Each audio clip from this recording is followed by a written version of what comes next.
अरुणाचल प्रदेश में रहने वाले भारत के एक आम नागरिक केजू चादेन ने पिछले महीने अपने जिले के डिप्टी कमिश्नर को एक लंबा चौड़ा मेमोरेंडम भेजा। ये मेमोरेंडम एक लिबरल टाइपिंग कम्युनिटी ना वेल सेट सोसाइटी की तरफ से भेजा गया था, जिसमें इस कम्युनिटी को एंसेस्ट्री जमीन पर पड़ोसी मुल्क चीन के कब्जे की बात लिखी गई थी। इस लेटर में बताया गया कि कैसे जिन हंटिंग एरिया में जिन जगहों पे अब कुछ सालों पहले उनकी कम्युनिटी मवेशी चराने जाते थे, ग्रेजिंग के लिए जाते थे, फ्रीली घूमा करते थे, अब उन सारी जगहों पर चीन का कब्जा हो चुका है। इस पत्र में डिटेल में बताया गया है कि कैसे अरुणाचल के अपर सुबनसिरी डिस्ट्रिक्ट के पास 5 एरिया वोइंस, पानियार, मार्कर, पोटरन और तीन टांग जो 2020 तक उनकी जमीन हुआ करती थी, वो अब चाइना के PLA के कब्जे में आ चुकी है। वहाँ चाइना में रोड्स बनाने शुरू कर दिए, मिलिट्री कैंप्स बना दिए, अर्थ बंकर बना दिए, सीधे पर्सन बन चुके। इंडिपेंडेंस NNS ने फिर सैटेलाइट इमेजरी से इन फिल्म्स को कंफर्म करने की कोशिश की। आप खुद देखिए इन सैटेलाइट इमेज को, 2 सेटलमेंट आपको यहाँ साफ साफ दिखेंगे। Helipad, solar panels, cement mixing factory, सब कुछ साफ साफ दिख रहा है। अब बीजेपी के अलावा इस वक्त देश में कोई और भी सरकार होती तो इस कहर से हाहाकार मच जाता। ऑफिशियल सड़क होती, RSS सीमा की तरफ पलटन रवाना कर देती, बॉयकॉट चाइना के नारे घर घर में गूंज रहे होते और शायद आर्मी को भी इस एरिया में मिलिट्री एक्सरसाइज करने के लिए डिप्लोमेट आदेश दे दिए जाते। देश राष्ट्रीय सुरक्षा को मद्देनजर रखते हुए इस बातों को कुछ दिनों तक हमने टिप्पणी नहीं की, लेकिन 15 दिन हो चुके हैं और हमने देखा कि सरकार की तरफ से डिफ्लेक्शन और डिनाई के अलावा कोई एक्शन नहीं लिया, तो मजाक बना के रखा है यहाँ सरकार ने। जैसे ही अरुणाचल में चाइनीज इंकर्जन की बहार आई, सरकार ने वही घिसा पिटा पुराना रिकॉर्ड फिर से जला दिया। न वहाँ कोई हमारी सीमा में घुस आया है, न ही कोई घुसा हुआ है, न ही हमारी कोई पोस्ट किसी दूसरे के नेशनल सरकार के पिछले 2 हफ्तों से बयान यही आया है कि अरुणाचल में चाइनीज इंकरेज के जो रिपोर्ट है वो गलत है, बेबुनियाद है, जैसा कि हमेशा होता है। और किरण रिजिजू ने क्लैरिफाई किया कि नहीं इंट्रूजन नहीं कह सकते हो, वो तो दोनों देशों के बॉर्डर को लेकर थोड़ी कंफ्यूजन है, क्लैरिटी नहीं है, तो दोनों तरफ से ट्रांसग्रेस होता है। इनकर्जन ट्रांजेक्शन है। बीजेपी के राज्यसभा MP ताहिर ने तो यहाँ तक कह लिया कि ये सब पुराने फोटोज मानसून के बाद वेरिफिकेशन करेंगे, अभी चुपचाप बैठ जाओ। मतलब या तो अरुणाचल प्रदेश के जो लोकल ट्राइब है वो झूठ बोल रहे हैं, या तो सरकार चाइना से कॉन्ट्रैक्ट अवॉइड करने के चक्कर में कुछ बोलना नहीं चाह रही है, चाहे धीरे धीरे जमीन चाइना के हवाले कर दे। अब ना ट्राइब झूठ क्यों बोलेगी, उसका मोटिव यहाँ क्या है इसके बारे में तो हमें पता नहीं, लेकिन सरकार के काम करने के जो तरीके हैं, जो तौर तरीके हैं, उससे हम अच्छी तरीके से वाकिफ हैं। उसका मोटिव यहाँ क्या है इसके बारे में तो पता नहीं, लेकिन सरकार के काम करने के जो तरीके हैं, जो तौर तरीके हैं, उससे हम अच्छी तरीके से वाकिफ हो चुके हैं। चाइना को अवीज करने के अलावा भारत आज कुछ भी कर सकता है, इस बात का सबूत पिछले 12 सालों में हर बार देखने को मिला है। इसलिए आज के एपिसोड में डिटेल में समझने की कोशिश करेंगे कि अरुणाचल में जो चाइना का प्रेस इंकरेजर है वो सच में क्या एक साइलेंट इन्वेजन है या फिर इनोसेंट ट्रांसग्रेशन है। क्यों सबूत होने के बावजूद मोदी सरकार लोकल ट्राइब के क्लेम को डिनाई कर रहा है? क्यों चाइना एक के बाद एक हमारे टेरिटरी पर कब्जा किया जाता है और हम कुछ कर नहीं पाते? क्यों ये सरकार चाइना को लाल आंख दिखाने की जगह उसके सामने झुक कर बात करती है? और ऐसा क्यों हो रहा है कि ये सब होने के बाद हम कभी भी कोई भी कड़ा एंटी चाइना मेजर नहीं ले पाते हैं? लेफ्ट जैसे कि हमारे हाथ बंधे हुए हैं। इंडिया में एक पूरी इंटेलिजेंस अपरेट काम करती है, रॉ है, IB है, RV इंटेलिजेंस, सैटेलाइट मॉनिटरिंग होता है, बॉर्डर पेट्रोल होता है। ये सब एजेंसी हजारों करोड़ों रुपए टैक्स पेयर के बजट से चलती है, लेकिन फिर भी आप नोट करोगे हर मेजर जो इंट्रूजन होता है हमारे देश के अंदर, इसके खबर एजेंसी से पहले लोकल ट्राइब से आती है। चाहे आप याद करें कारगिल जंग के पहले जनरल मुशर्रफ की जो चालबाजी चल रही थी, या दालवाज क्राइसिस के लद्दाख के कुछ हिस्सों में चीन की जो घुसपैठ हो रही थी, हर बार लोकल कम्युनिटी जो है वो सबसे पहले दुश्मन की गतिविधियों को पकड़ते हैं और बाद में हमारे फोर्सेस उस पर एडजस्ट करते हैं। इसीलिए मैं कहता हूँ कि इनकी बातों को आप भय से नज़रअंदाज नहीं कर सकते हो, दरकिनार नहीं कर सकते हो। ऐसा करना अपने पैर पर कुल्हाड़ी मारने जैसा होगा। याद रहे, आपके और हमारे लिए ये दूर दराज के इलाके हैं, लेकिन जो लोकल कम्युनिटी है, ट्राइब्स है, उनकी ज़िंदगी ही ज़मीन से जुड़ी हुई है। एक ज़मीन का छोटा हिस्सा दुश्मन के देश के कंट्रोल में चला जाता है, इन कम्युनिटी की ज़िंदगी पर एक प्रभाव पड़ता है, उनके लिए मैटर करता है। ऐसे ही एक फ्रंटियर रह रही है एक कम्युनिटी ना। इस कम्युनिटी के लोग हाई अल्टीट्यूड पे एरिया में जाते हैं, शिकार के लिए जाते हैं, जड़ी बूटी के लिए जाते हैं, अपने मवेशी चराने के लिए जाते हैं। बीते कुछ सालों में जो उन्होंने अपनी आंखों से देखा है, उन्होंने फिर इसी के लिए लोकल अथॉरिटी को बताया। जिम्मेदार नागरिकों की तरह खबर बाहर आई तो अलग अलग एनालिस्ट ने सैटेलाइट इमेज की पड़ताल शुरू करी। Military camp, bunkers, civil water साफ उनको दिखे। पता चला कि 2024 से ही मेटल सेटलमेंट डेवलप हो रहे थे। तो हेलीपैड, बिल्डिंग्स, पार्क, रही, सोलर पैनल सब कुछ दिख रहा है, और ये सब उस जमीन पर जो टेक्निकली भारत की है। बीजेपी की अपने एमपी तपुर गांव जो इस एरिया से, उन्हें 29 में ही संसद में, पार्लियामेंट में ये कहा था कि चाइना इस रीजन में 50 से 60 किलोमीटर इंडियन टेरिटरी पर कब्जा कर चुका है। 2022 में एक 17 साल के अरुणाचली लड़के ने चाइनीज आर्मी ने पकड़ लिया था। ये यूनियन की जरूरत इकट्ठे करने वाला था। वो कमांडो तो था ना, इसे एंट्री में घुस गया, अपनी टेरिटरी में काम कर रहा था, भारत देश के अंदर काम कर रहा था। पता चला शिंगलो एक एनजीओ टेरिटरी था, अब चाइना के कब्जे में है। ये बातें बीजेपी के अपने नेता ने संसद में जब कहा तो बीजेपी ने एक्शन लेने की जगह इसे एक्नॉलेज नहीं किया। इस पे फिर से सरकार का वही रवैया दिख रहा है, एक पैटर्न बन चुका है। जब भी चाइना के बारे में कोई अनकंफर्टेबल सवाल सच सामने आता है तो पहला रिस्पॉन्स डिनायल होता है। नहीं वो डिफोल्डिंग परसेप्शन है, वो पुराने फोटोज है, अरे वो बाउंड्री डील मार्केट, यहाँ कोई बेसिकली बोलने का। सरकार चीज़ें कितनी ही डिनाई कर दे, चाइना अपना लॉन्ग गेम खेले जा रहा है भारत देश के खिलाफ। बेहतर तो यही होगा कि देश की जनता इस खेल को समझे और आने वाले सालों में सरकार को तैयार होने के लिए बोल दे, क्योंकि चाइना पीछे हटने वाला नहीं है। दरअसल चाइना अरुणाचल प्रदेश को साउथ टिबेट या डेनमैन में कहता है। पूरे स्टेट के 80,000 स्क्वायर किलोमीटर के एरिया चाइना इसे अपना हिस्सा मानता है। First of all, Zhangnan is China's territory. China never acknowledges the so-called Arunachal Pradesh illegally set up by India. याद रहे, ये कोई छुड़वैया नेता नहीं है जो बयान दे रहा है, ये ऑफिशियल चाइना के मिनिस्टर स्टैंड की स्पोक्स पर्सन है। ये कोई नया क्लेम नहीं है, ये दशकों पुराना क्लेम है, लेकिन इस क्लेम को इन्फोर्स करने के तरीके नए और ज़्यादा एग्रेसिव हो जा रहे हैं। पहला मेथड रीनेमिंग का। 2017 में अरुणाचल प्रदेश के चाइना ने 6 जगहों के नाम बदल दिए थे। 2020 15 और जगह, 2023 में 11 और जगह के नाम बदल दिए। स्टैंडर्ड गिल्टेडी के थ्रू ऑफिशियल नेम बदले जा रहे हैं चाइना के ऑफिशियल मैप्स में, जिसको वायदीवाद बनने में भेजा जाता है।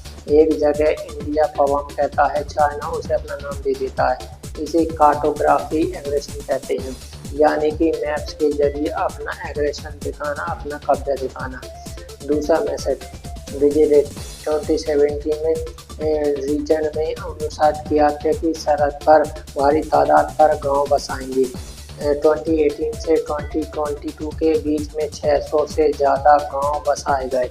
सेंट्रल फोर्स के सिटीज के इंस्टीट्यूट के एनालिस्ट कहती है कि ये चाइना के कोई नॉर्मल गांव नहीं है जैसा कि हम समझते हैं। ये डिफेंस से विजिलेंट बनाए गए थे। स्टेट लद्दाख से अरुणाचल प्रदेश तक ये एक लंबे गेम का छोटा सा किस्सा है, एक छोटा सा हिस्सा है कि डिस्प्यूटेड टेरिटरी में डिफरेंट बनाए जाएं।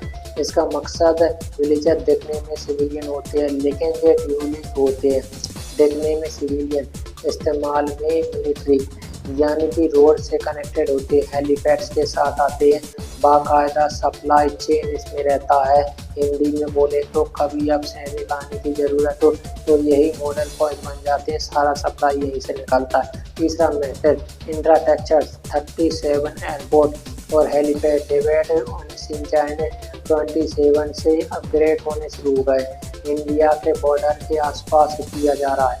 PLA का ऐप चाइनीज एयरपोर्ट के लिए ये नए नोडल पॉइंट्स बनाए जा रहे हैं एयर सुपरिटी स्टेब्लिश करने के लिए बॉर्डर रीजन्स में। चौथा मेथड जो सबसे खतरनाक है, सलामी स्लैशिंग। इसके तहत चाइनीज आर्मी हमारी ज़मीन थोड़ी थोड़ी करके कैप्चर करता रहता है, एक बार नहीं, लिटिल बाय लिटिल, ताकि बवाल ना मचे और अपना काम भी धीरे धीरे होता रहता है। चाइना के पास बहुत पेशन है, वो कोई जल्दबाजी में नहीं। एक बार पार्सल लेने दो, एक बार एक रिच पे कैंप बैठा दो, एक बार एक रोड बनाना शुरू कर दो और इससे पहले कोई सवाल उठाए, अगर उठा भी दिया तो आपको हमारा जो डिफरेंट परपशन है, हमें तो लगा लिया हमारा ज़मीन है इसलिए हम इस पर काम कर रहे हैं। तो दूसरी तरफ बोलने से पहले या कोई काम उठाने से एक्शन ले, वहाँ आपने अपनी डिफेंस इतनी मजबूत कर ली, उसके बाद कोई एक्शन पॉसिबल ही नहीं होता। धीरे धीरे जो लाइन होता है वो शिफ्ट करता रहता है। तो क्या हम यहाँ एनालिसिस हो रहे हैं? ऐसा कुछ है नहीं। चाइना का स्कीम हम ज़्यादा ही चाइना को ओवर एस्टिमेट कर रहे हैं। चलिए अरुणाचल प्रदेश की साइड में रखते दूसरी जगह का एग्जाम्पल ले लेते हैं, क्योंकि ये पैटर्न है। लद्दाख में हम ऑलरेडी ये सारी चीज़ें देख चुके हैं। May-20 PLA पेंगोंग के इंडियन साइड में घुसाती है, दालवान में कंस्ट्रक्शन शुरू कर देती है। फिंगर 4 एरिया तक जो इंडिया पहले कंट्रोल करता था, पेट्रोल करता था, चाइनीज ट्रूप्स आ जाते हैं। इंडिया चाइना के बीच में जून 2020 में गालवान में घमासान हो जाता है, 20 इंडियन सोल्जर शहीद हो जाते हैं। आज तक चाइना ने बताया नहीं कि हमने उसके कितने लोग मारे, लेकिन फैक्ट तो यही है कि 1962 के बाद चाइना रिलेशन में एक न्यू लो पॉइंट बन गया। लेकिन उस समय में भी सरकार की तरफ से जो रवैया आया था वो डिनायल का था। हमारी सीमा में घुस आया है, न ही कोई घुसा हुआ है। फिर सालों तक बातचीत होती रही कि कैसे डिंगेज किया गया। फाइनली अक्टूबर 2024 में पेट्रोलिंग एंगेजमेंट होता है और इंडिया ने डिप्लोमेटिक सक्सेस डिक्लेयर करने की कोशिश की। लेकिन क्या चाइना सच्ची में वापस गया? नहीं। बफर जोन बनाए गए, लेकिन मिलिट्री एक्सपर्ट का कहना है कि ज़्यादातर जो बफर जोन है वो इंडिया की क्लेम टेरिटरी के ऊपर आते हैं, यानी कि शांति बहाली तो कुछ हद तक, लेकिन उन इलाकों में जो पेट्रोलिंग नहीं कर सकते हैं जहां दशकों तक पहले करते थे। यही नहीं, लोकल पॉपुलेशन भी यही कहती है कि 2020 से पहले जिन इलाकों में लद्दाख में वो अपने मवेशी चराने जाते थे, अब उस जगह पर वो नहीं जा सकते।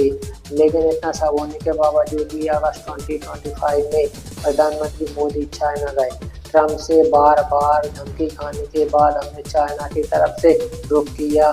7 साल में पहली बार प्रधानमंत्री मोदी चाइना जाते हैं, सी से मिलते हैं। चाइनीज कैंपेन में कहा जाता है कि भारत और चाइना अब पार्टनर बनेंगे, राइवल्स नहीं। चाइना के साथ डायरेक्ट फ्लाइट भी रिज्यूम हो जाती है। ट्रेड का तो कभी बंद हुआ नहीं था, लेकिन उसे और बढ़ाने की बात होती है। $100 बिलियन का डिफिसिट होने के बावजूद चाइना को इंडियन मार्केट में और भी ज़्यादा एक्सेस देने की बात होती है। लद्दाख को कहीं ना कहीं बुलाकर आगे बढ़ने की कोशिश होती है, इस आशा में कि चाइना अब और बदतमीजी नहीं करेगा, पीठ पर खंजर नहीं भोंकेगा। चाइना हमारे पीठ में 70 सालों से खंजर भोंकता आया है और अब तो और कॉन्फिडेंस से भोंकेगा। इसकी वजह है इकोनॉमी से। इंडिया चाइना बायलैटरल 2025 में $127 बिलियन का था, लेकिन इंडिया का ट्रेड जो चाइना के साथ था वो 99 बिलियन से ज़्यादा था। सिंपल भाषा में बोले तो इंडिया चाइना से 114 बिलियन का माल खरीदता और चाइना इंडिया से 14 बिलियन का माल लेता। तो डिफरेंट हुआ करीबन $100 बिलियन का। इतना पैसा हमारे देश से बाहर जाता है, चाइना को मिलता है।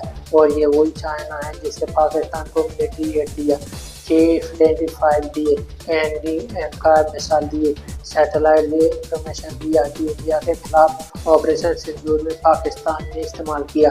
वही चाइना जो इंडिया के खिलाफ पाकिस्तान के खिलाफ, और हम उस चाइना से $113 बिलियन का सामान खरीदते हैं हर साल। लेकिन दिखावट के लिए 2020 के बाद इंडिया ने 300 चाइनीज ऐप्स को बैन कर दिया, टिकटॉक बैन कर दिया, चाइनीज इन्वेस्टमेंट रूल्स को टाइटन कर दिया। Sheer suddenness of the move, the unexpected nature of the move, the unpredictability of the इस सबको मास्टर स्ट्रोक की तरह पेश करने की कोशिश की गई कि देखा हमने चाइना को कैसे सबक सिखा दिया, अरबों का हम नुकसान कर देंगे चाइना के लिए। लेकिन एक्चुअली में ऐसा कुछ हुआ नहीं। जो कोर इंपोर्ट है वो रुके नहीं। एक्चुअली कालवान के बाद चाइना से जो हमारे इंपोर्ट थे वो धड़ाधड़ बढ़े हैं, रिकॉर्ड लेवल पे बढ़े हैं।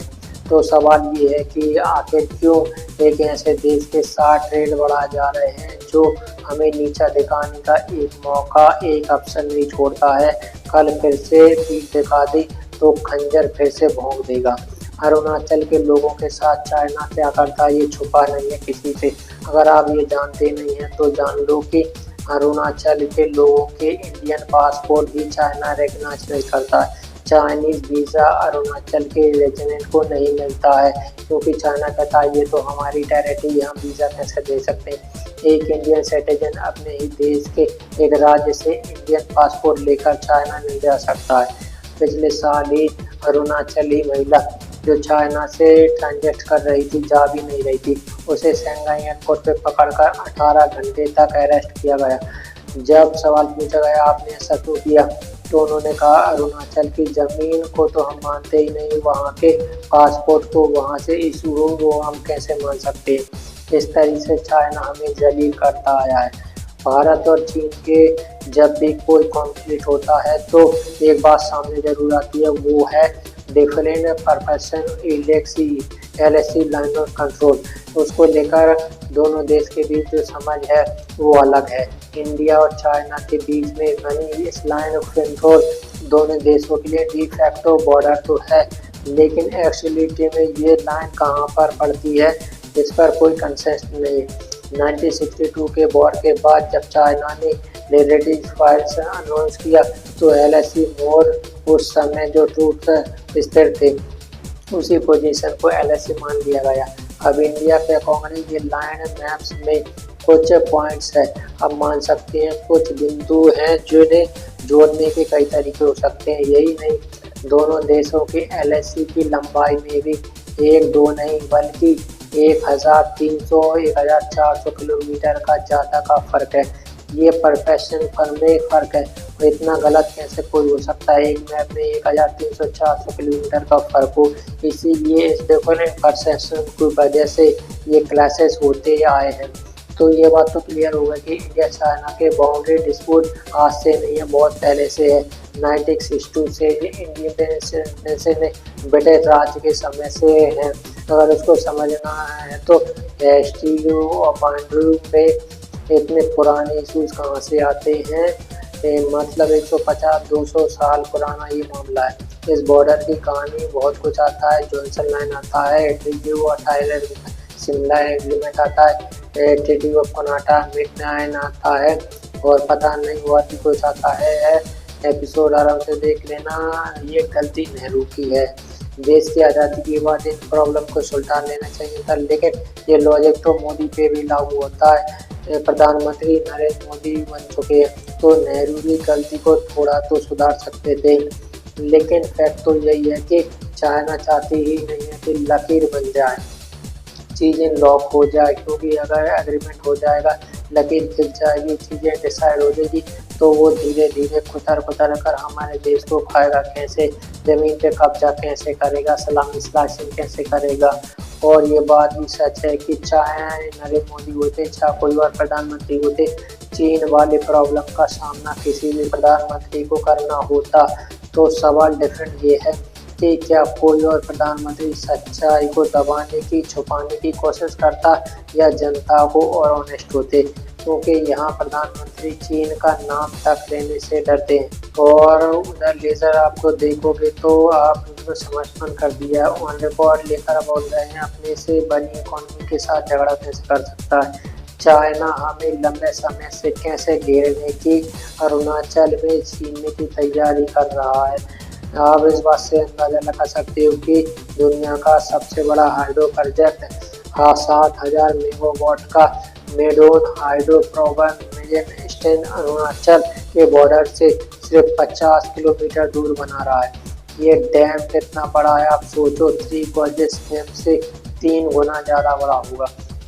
एस्टिमेट कॉस्ट 1 मिलियन, यानी कि आप समझ लीजिए 130-140 मिलियन डॉलर का। दिसंबर 2024 में अप्रूव किया गया, जुलाई 20 में कंस्ट्रक्शन शुरू हो गया है। 32 के आसपास इसका कमर्शियल ऑपरेशन शुरू होने का टारगेट है। इस डैम का दूसरा लक्ष्य भारत पर दबाव बनाना, ब्रह्मपुत्र नदी का जो फ्लो है उसे चाइना से कंट्रोल करना। कितना खतरनाक यहाँ चाइना का मंसूबा है।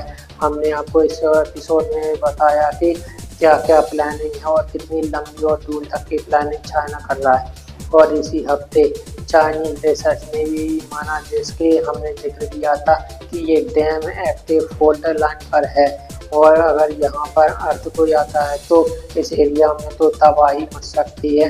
पूरा का पूरा अरुणाचल बांग्लादेश में पूरी जबरदस्त स्प्रेडिंग हो सकती है। ये है हमारा partner in peace partners projects China.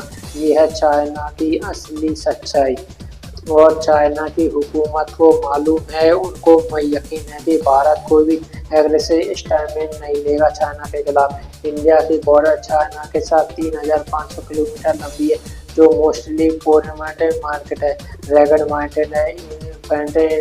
पूरा बॉर्डर एक बार में पेट्रोल करने की हमारे पास क्षमता कैपेबिलिटी नहीं है। चाइना इस बात का फायदा उठा रही है, थोड़ा थोड़ा करके हमारी जमीन को हथिया रही है। जब हम नहीं देख रहे हैं, कहीं और बिजी है, तो क्या कर सकते हैं हम इन सब के बारे में। सबसे पहले तो ड्रैगन की इस खतरे को समझना होगा, मानना होगा और काम पर लग जाना होगा। विदेश में फर्जी अवार्ड बटोरने बंद करने होंगे। पिछले 2 महीनों में 20 दिन तो विदेश यात्रा कर रहे थे हमें प्रधानमंत्री मोदी। अर्थव्यवस्था पर ध्यान देना होगा, पता करना होगा कि निवेशक और नागरिक दोनों भारत से पलायन क्यों करना चाहते हैं। यहाँ असमर्थक डैम ऊंची नीच की राजनीति में पिस रहे हैं, वहाँ चाइना अमेरिका को मात देने की तैयारी कर रहा है। रियूजेबल रॉकेट ले लो, सेमीकंडक्टर ले लो, चिप्स ले लो, ML, AI, हर जगह वो अमेरिका को मात देने की कोशिश कर रहा है। इंडिया तो कहीं है ही नहीं उस केस में। अगर डिफेंस की बात करें तो हम 5th जनरेशन फाइट से 10 साल दूर हैं और वहाँ चाइना 6th जनरेशन पे काम कर रहा है, प्रोटोटाइप उड़ा रहा है। चेतावनी बहुत है, देखने वाले को दिख रहा है। सवाल ये है कि हम अपना अंधापन कब खत्म करेंगे और चाइना के खतरे को समझेंगे। कमेंट सेक्शन आपका इंतजार कर रहा है, क्या कहना चाहेंगे।